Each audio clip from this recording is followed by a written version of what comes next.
Vivo Y81 kondisinya mati total ya. Dan di sini kita coba cas, ternyata tidak ada respon sama sekali. Dan untuk penutup belakangnya sudah saya lepas tadi ya, dan kaleng penutup fleksibelnya. Dan untuk kerusakan handphone ini juga saya vonis di bagian hardware ya. Dan teman-teman bisa lihat yang akan saya ganti di sini.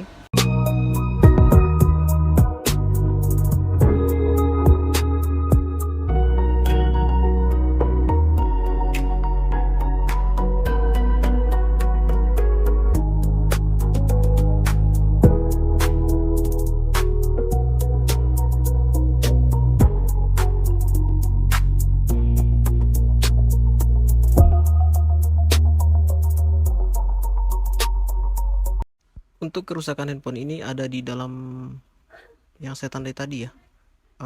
Di sini untuk keamanan kameranya kita lepas dulu kameranya agar tidak kotor ya, karena di sini akan kita blower.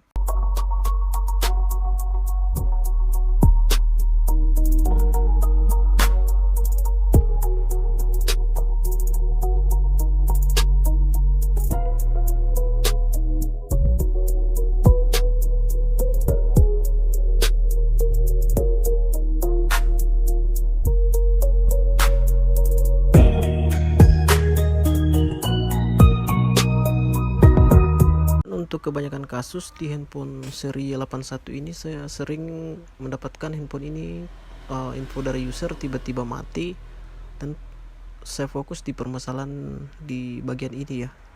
Di sini kita akan mengganti dengan yang dari copotan ya, atau dari bangkai HP-HP yang sudah tidak kita gunakan yang kebetulan kodenya sama ya.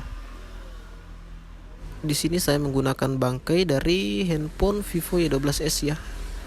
Kebetulan saya lihat ini kodenya sama, jadi akan saya cabut dan saya akan pasang di seri 81 ini.